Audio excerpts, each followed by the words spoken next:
Antoine-Joseph Sax was born in Dinan in 1814. Everyone called him Adolph. Adolph and his family moved to Brussels, where Father Charles Joseph became a highly successful instrument maker, noted in particular for his wooden and brass wind instruments.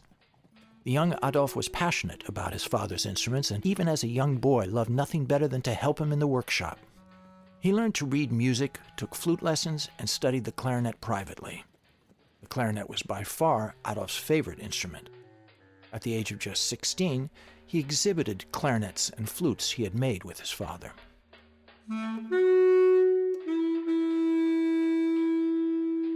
When he was 24, Adolph Sax was granted his first patent for modifications he had made to the clarinet, thereby marking the beginning of his extraordinary career as an instrument maker.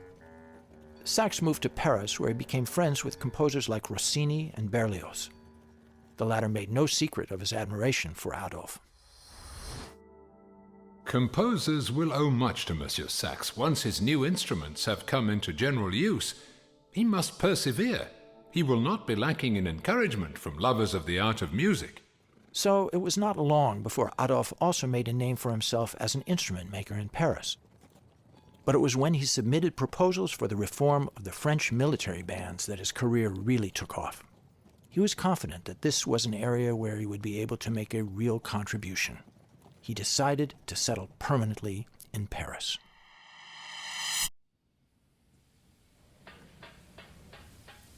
In 1842, Sax set up shop in Rue Neuve Saint-Georges in Paris. He borrowed money from a number of friends and founded the firm Adolph Sax et Compagnie, which specialized in making wooden and brass wind instruments.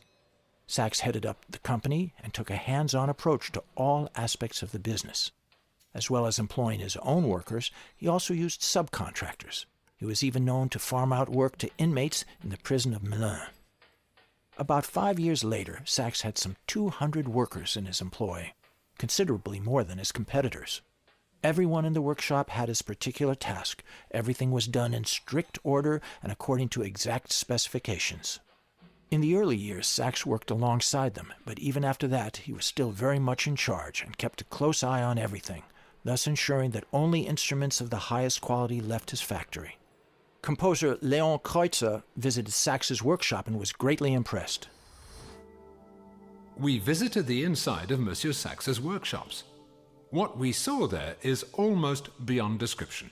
The walls, the shelves, even the ceilings, they all seem to be made of brass. The man works tirelessly. Sax's career as a businessman was not an unqualified success. In 1877, he went bankrupt for the third time, and he was forced to leave Rue Saint-Georges. But it never occurred to him to give up. He simply transferred his activities to 2 of his warehouses. With his nephew Henri, he founded a new company, Sax et Compagnie. The business moved a couple more times, but there were no more bankruptcies. Adolphe Sax died in 1894 at the age of 80. His son Adolphe Edouard continued his father's work until 1928, when the factory was taken over by Henri Selmer, a Paris-based saxophone manufacturer. From the end of the 18th century, inventors could apply for the sole right to their inventions, and Adolph Sax exploited the new patent system to the full. His creativity knew no bounds. As well as making existing instruments, he constantly came up with new inventions, for which he was granted a whole string of patents in France, Belgium, and Great Britain. Among other things, Sax applied for patents for modifications to the clarinet, as well as for a new brass wind instrument he called the saxotromba, and another known as the saxophone. The saxophone patent, dating from 1846, is one of the patents on display here. There are also a number of patents relating to non-musical items. These included the goudronnière sax, a machine for disseminating antiseptic vapors around a room to aid recovery from pulmonary disease. Sax also designed a tunnel under Montmartre and a huge cannon which could launch projectiles weighing half a ton. He developed a plan to improve the railway sound signals and designed a concert hall shaped like an elongated egg, which he suggested would have acoustic properties far superior to any existing halls. The Journal des Débats had this to say of it: Monsieur Adolph Sax's genius for invention goes beyond instrument building. He has designed a monumental concert hall, where the sound has the same intensity throughout, and where every member of the audience hears exactly the same. Adolph Sax's inspiration knew no bounds, as evidenced by his no fewer than 47 patents and protection certificates.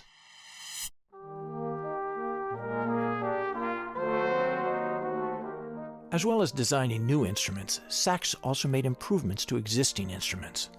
The alterations he made to the flugelhorn and the tuba led to a whole family of sax horns, brass wind instruments with a mouthpiece. Though each of the instruments in the sax horn family is a different size, they're all played in the same way and resemble each other in terms of sound and shape. As the sax horn was not a new instrument, Sax did not apply for a patent for it. However, he did apply for a patent for the saxotromba, an instrument he invented a couple of years later.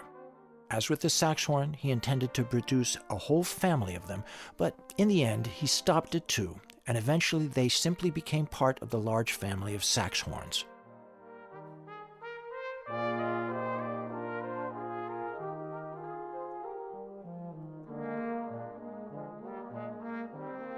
Sax horns can be different shapes.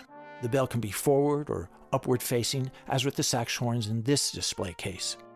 This doesn't mean that the bell is always straight up. As you can see, some bells are turned. They're used mainly for military music. Because of their shape, they're particularly suitable for mounted musicians.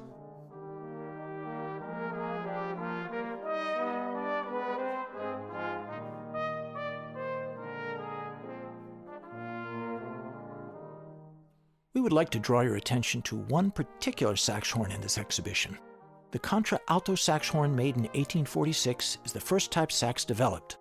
This sax horn was part of his own collection until it was sold at public auction after his bankruptcy in 1877.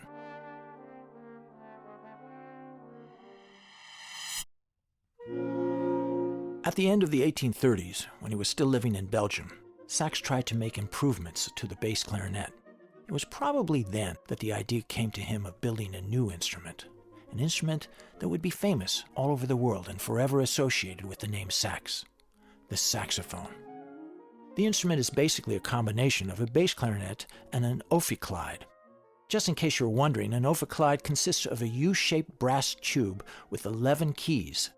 The brand new saxophone also had tone holes covered by keys and was made of brass, but it has a single reed mouthpiece similar to that of the clarinet. Only after spending 5 years tweaking the instrument did Sax apply for a patent for it. When the saxophone eventually appeared on the market, it made quite an impression, and again, Berlioz sang Sax's praises. I know of no other instrument that compares to the saxophone in terms of tone color. It sounds full, mellow, and vibrating, and extremely powerful.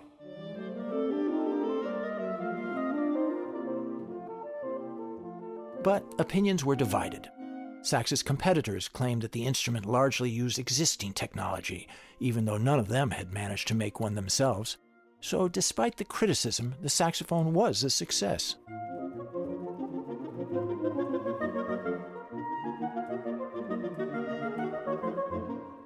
The saxophone family which Adolph Sax built consists of the sopranino, the soprano, the alto, the baritone, and the bass. The baritone sax, which dates from 1846, was one of the first models and is the oldest surviving saxophone.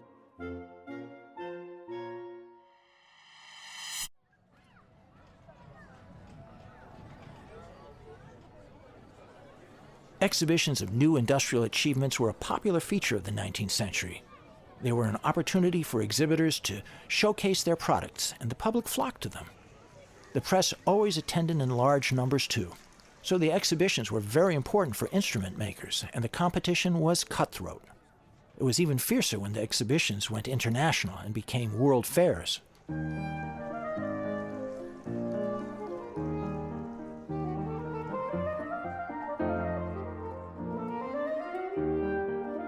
Sax exhibited his sax horns at the first Great Exhibition in London in 1851. The photograph of his display case is the oldest known photograph of his instruments. Many other world fairs followed, alternating between London and Paris. Sax never missed any of them, and in 1867, the highest possible distinction was bestowed upon him, the Grand Prix. From then on, Sax's instruments were stamped with the word Seul Grand Prix. You can see this on the 1862 flugelhorn with valves and keys shown here. This flugelhorn was presented to a brass band from Banche for excellence in 1867. Interestingly, America was introduced to the saxophone at New York's World Fair in 1853. The instrument began to be featured in street orchestras there, sowing the seeds of the music that became known as jazz.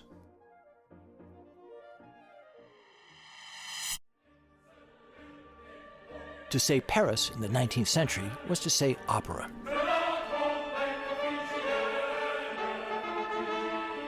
That was good news for Sax because his excellent reputation soon filtered through to the opera world too. The musicians wanted reliable instruments and the composers wanted to experiment with new sounds. Staged in 1847, Verdi's brand new opera Jérusalem was the first contract Sax received from the Paris Opera House. He agreed to supply various instruments and was allowed to select 20 additional players for the banda, an onstage musical ensemble used in addition to the main orchestra. The production was an overnight success, and Sax was appointed musical director of the banda. In the decades that followed, the ensemble was asked to perform in numerous operas.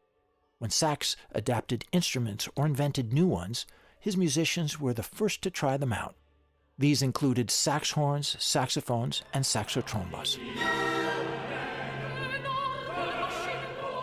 Sometimes Sax would also design instruments especially for a composition, like the trumpets of Thebes for Verdi's Aida, one of which you can see here, and the 15 sax tubas which made their first public appearance at the premiere of Halévy's Le Juif Errant. Be sure to take a look at the other instruments too, which Sax designed or refined for the opera, including the trombone with 6 valves. Enthusiasm for them was expressed in Le Monde Illustré.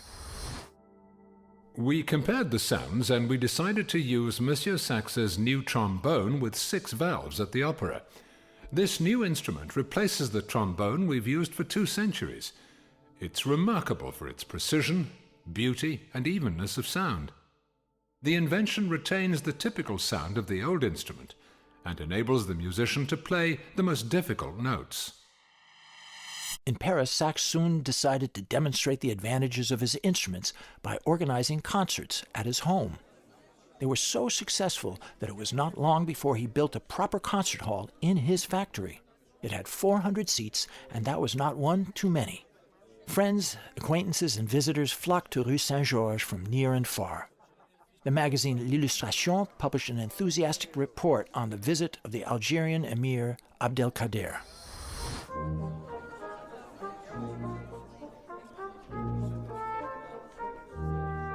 Sometimes the concerts in Adolph Sax's concert hall are a veritable gathering of prominent figures, with one particularly noteworthy name in attendance almost every time. That day, too, there was a truly elite audience. Artists, writers, chic ladies, clever scholars, diplomats, and high-ranking officers assembled in the beautiful room in Rue Saint-Georges.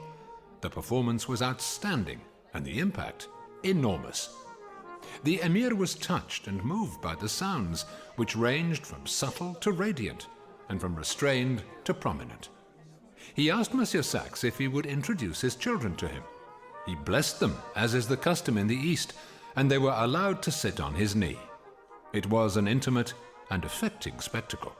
Though the concerts were the perfect showcase for Sax's instruments, the neighbors opposite were less enthusiastic and regularly complained about the noise. As every practicing saxophonist can attest, the disturbance of neighbors remains a continuing problem even today, for the saxophone is one of the most difficult instruments to mute.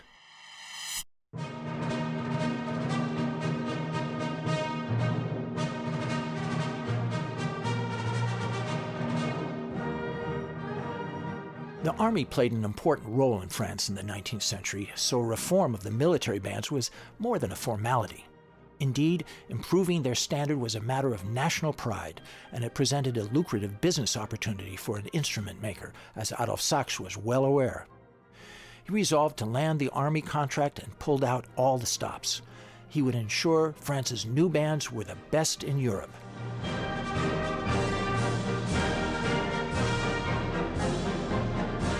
To that end, Sax planned to deploy a number of his new instruments. But that was not enough. He also wanted to modify existing instruments, clarions and trumpets, horns and trombones. Sax studied each instrument in turn to see how he could improve it and make it more practical. Among other things, he created the sax clarion, or clarion sax, which was a bugle with detachable valves. The only sax clarion in the world is on show here.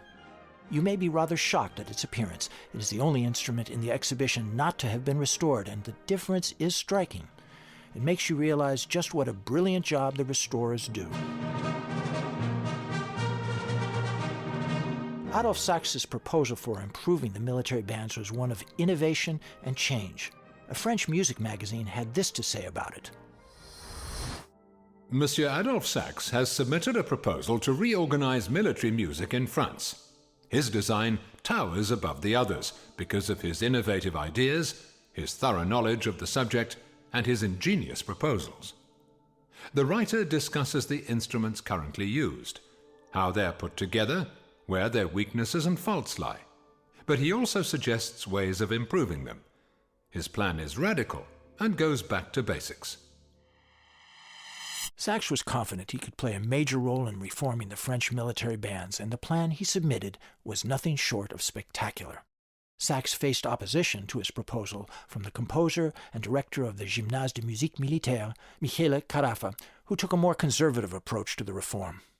The candidates were divided into two camps: the Saxons, who supported Sax's innovative vision, and the Carafons, who favored Carafa's more cautious approach. In 1845, the two gentlemen and the two groups went head-to-head in a musical showdown on the Champ de Mars drill ground in Paris. The Carafons' fears were realized. Sax won the day. Sax's reform plan was approved, and he had the monopoly on some of the military instruments. That was bad news for the other manufacturers, who did not thank Sax for making a dent in their profits. Sax's plan was innovative and promising, but the radical changes he proposed did not prove so easy to achieve in practice. In the years following the contest, the plans were constantly modified, refined, and re-examined. 25 years later, many of the changes had simply been dispensed with. But that was not the end of Sax's influence on the military bands. Indeed, where would military wind orchestras be today without sax horns and saxophones?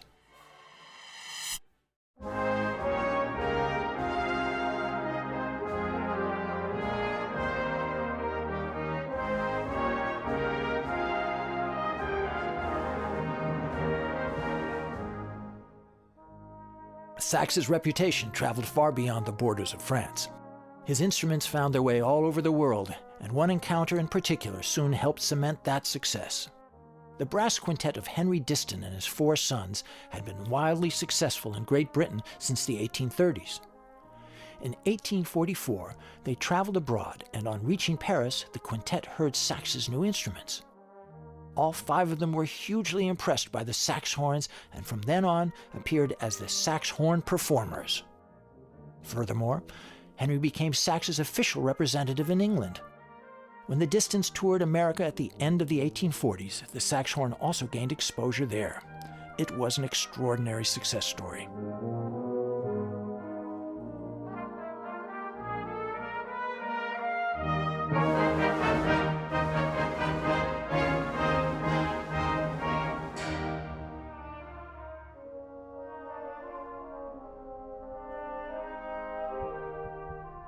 But the relationship between Sax and the Diston family turned sour, and the collaboration came to an end after the 1851 World Fair, where Henry Diston showed his own instruments. Some of them looked suspiciously like sax horns.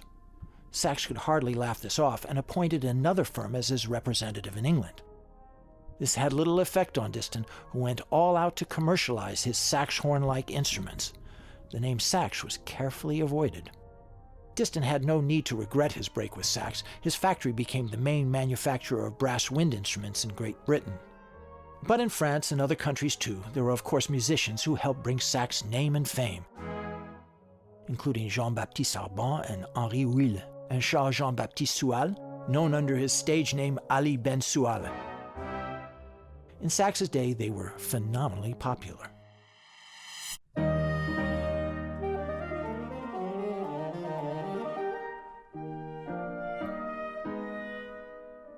Diversification was part of Sax's corporate strategy. New instruments all required new music, and so he collaborated with numerous composers who wrote music in various genres and for different instruments. Pieces for brass bands as well as chamber music, compositions for sax horns, for instruments with 6 valves, for clarinets and cornets. Sax even commissioned choral pieces. He himself took responsibility for diffusing the new music, and thus, in addition to everything else, he gained recognition as a publisher. On the death of Jules de Mersemann, from whom Sax commissioned work, this piece appeared in Le Monde Illustré.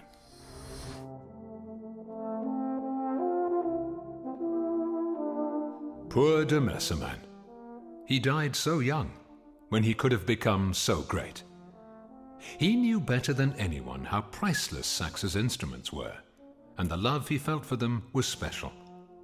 Every day, he discovered new possibilities in the instruments, a new radiance. Sax's instruments were the sonorous voices of his powerful compositions. He could do anything with the instruments, because their inexhaustible inventor never stopped refining, adapting, and perfecting them. He could ask anything of Sax's instruments, because they could give him everything. Everything that vibrates, resounds, and sings, all the delights and frights, all the nuances, all the emotions.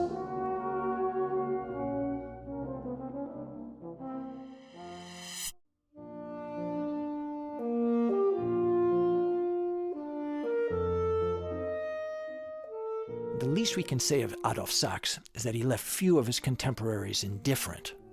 It was not long before he had a circle of loyal followers in Paris who supported him in his enterprises. Some did that literally by helping him financially when required, and that was quite often. Others praised him openly for his talent and creativity and regarded him as a true artist.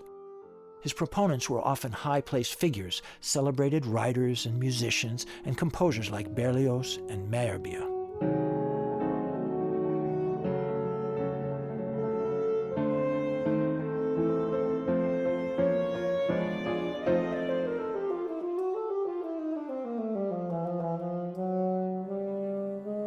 But Sax faced opposition too.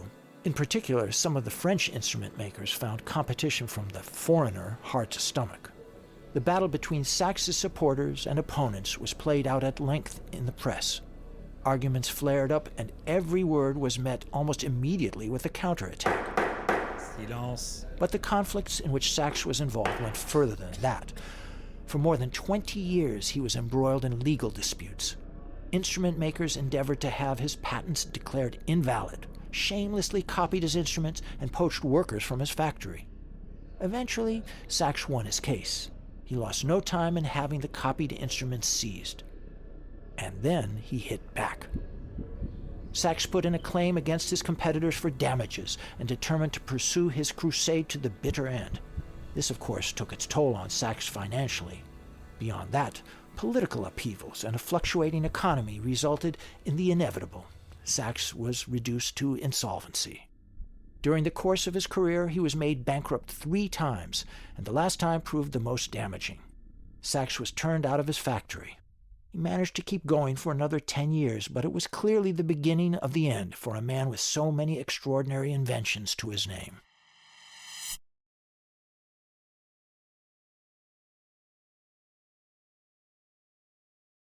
Adolph Sax was the oldest of 11 children, yet he outlived them all. 8 of them died before the age of 30, most as children. 2 of his own 5 children were under 2 years old when they died, and almost all these young deaths were the result of pulmonary disease. These personal tragedies inspired several of Sax's inventions, including a machine that helped treat pulmonary disease and apparatus for exercising the lungs. He firmly believed that those who played a wind instrument were less susceptible to lung conditions. The fact that Sax himself lived to the age of 80 is something of a miracle. We know from his biography that he had one accident after the other as a child. For example, as a baby, he fell from a step, he was burned in an explosion, and just managed to escape drowning. Strangely enough, he emerged fairly unscathed physically. However, the succession of setbacks he suffered did leave their mark. His health was affected by the many deaths in his family and by the wrangling of his competitors. Ultimately, Sax must indeed have had a cast-iron constitution, for against all odds, he recovered even from a malignant tumor on his lip. The mother of Sax's children was Adolph, the daughter of a trumpet player in the army. They didn't marry, possibly for social reasons, but Sax did eventually recognize their children. Adele also died young. She was just 30. As an instrument maker, Sax followed in the footsteps of his father, Charles Joseph, who later also moved to Paris. He set up in business as a piano builder, but it didn't meet with the success he had hoped for. Charles Joseph closed the books and decided to go and work for his son, thus reversing the roles. Here you see one of his pianos, an upright model. Sax's son, Adolph Edouard, also joined the trade. After Sax's death, he kept the business going until the firm was taken over by Henri Salmer in 1928. Musical instruments obviously ran in the blood because 3 of Sax's brothers and his nephew Henri also entered the business. For a while, Henri was even his famous uncle's business partner. Adolphe Sax died in 1894. He was buried in the family grave in the churchyard in Montmartre. Sax was passionate about musical instruments. Little wonder, then, that he amassed an extensive and impressive collection of his own. He owned no fewer than 467 instruments from different countries and periods. But unfortunately, his bankruptcies had a negative impact here. To the delight of museums and collectors, his whole collection was sold at auction. One of those collectors was Victor Charles Maillon, this museum's first curator. And that explains how the MIM came to house some 30 instruments from Sax's private collection, where you can admire them to this day. Even in his own time, Sax's collection of books and instruments was impressive, to say the least. This piece appeared in Le Monde Illustré. The library in Rue Saint-Georges is full of rare and curious works, each one chosen by the man who tirelessly collected everything relating to his passion. A passion with which he lived and with which he died. His house is a veritable museum, full of the most improbable instruments, from all ages and all countries. Greece, Rome, Egypt, India, China, Africa, America. He even has a Bronze Age horn found in a peat bog in Denmark. It is something of a fantasy world.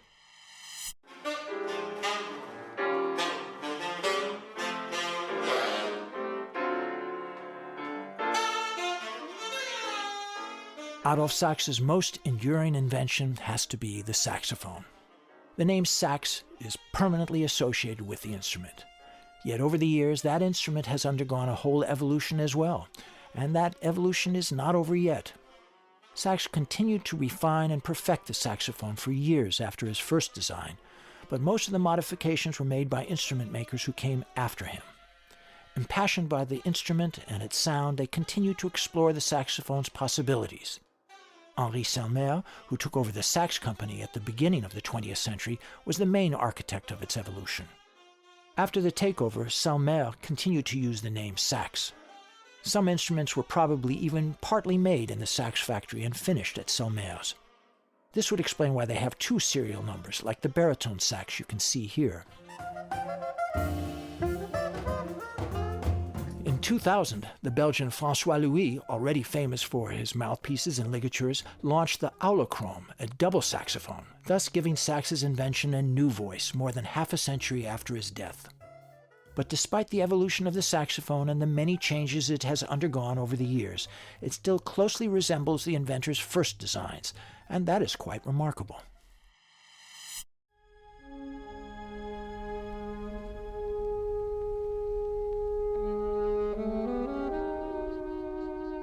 The invention of the saxophone did not immediately make itself felt in the world of classical music. In the 19th century, very few symphony orchestras used the instrument, perhaps partly because there were not many talented saxophonists. Unfortunately, a number of compositions from the early years of the saxophone have been lost, including a piece Berlioz wrote in 1844. The opera provided considerably more scope for experimentation with tone colors like those of the saxophone. The integration of the saxophone into classical music was a slow process, and it didn't really become an established feature of the genre until the 20th century.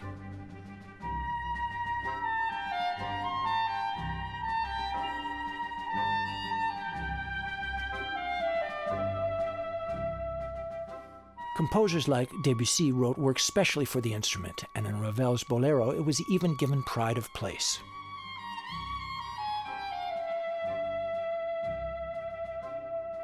Saxophone schools were established all over the world, and slowly but surely the saxophone found its way into chamber music. The repertoire for saxophone in classical music is still expanding today.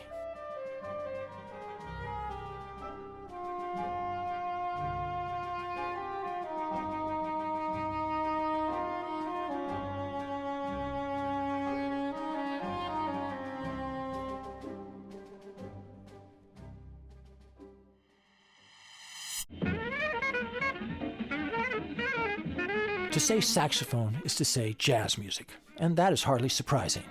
The instrument's endless possibilities are ideally suited to expressing the gamut of sounds and emotions of jazz.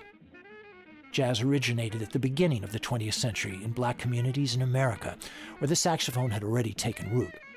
Several outstanding saxophonists played in the band of the celebrated John Philip Sousa. Innumerable American military bands, of which the saxophone was part, were stationed in Europe during the First World War. So, oddly enough, it was largely thanks to America that the saxophone became popular in Europe.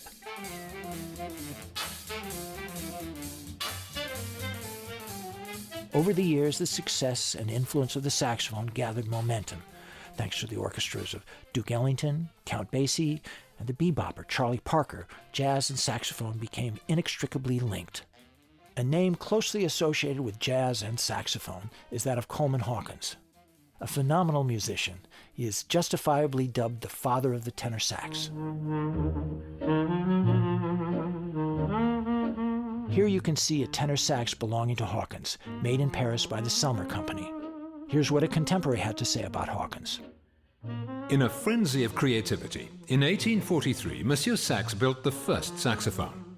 80 years on, there is, at last, someone who can get more out of the saxophone than just noise. An astonishing human sound. Here you can also see a tenor saxophone belonging to another jazz legend, Dexter Gordon. The Mark VI saxophone has gained an iconic status and is the preferred model of both classical and jazz musicians. The celebrated jazz musician Sonny Rollins, for example, regularly brings the house down with its smooth, pure tones.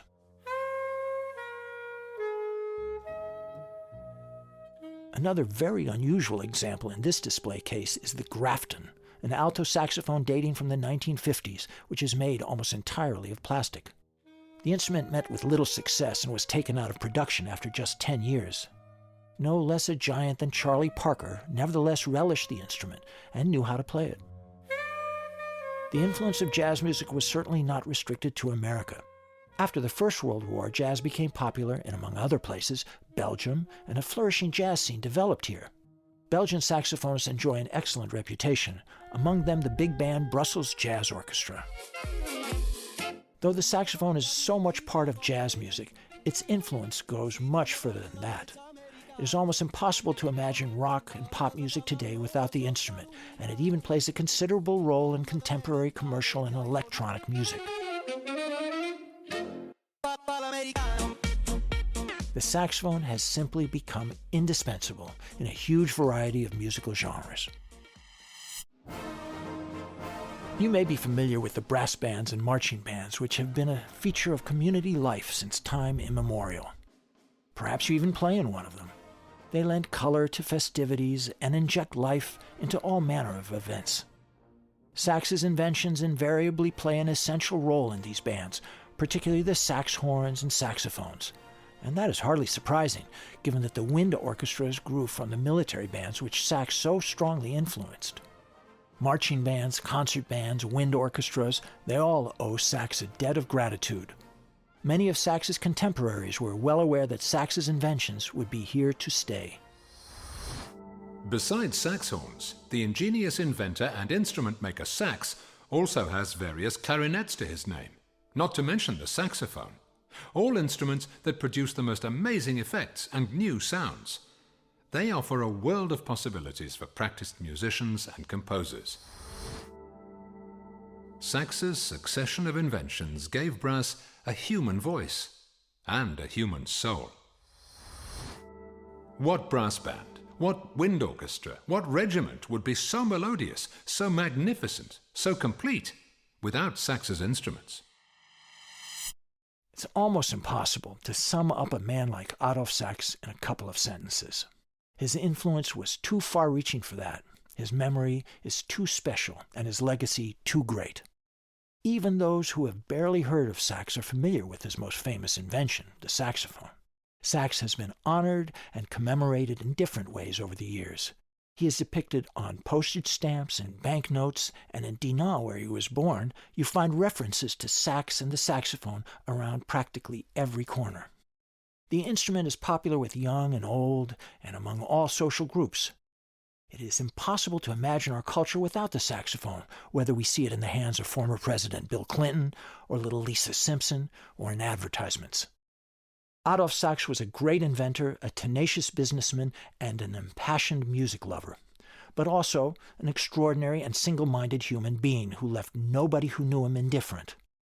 One of my adversaries reproached me for changing something in my instruments every day.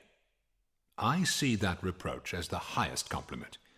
It means I am always striving for perfection and trying to discover something new. I don't need to live on the work of others. I am an inventor. He is certainly a man who will never be forgotten, and hopefully this exhibition has contributed to that.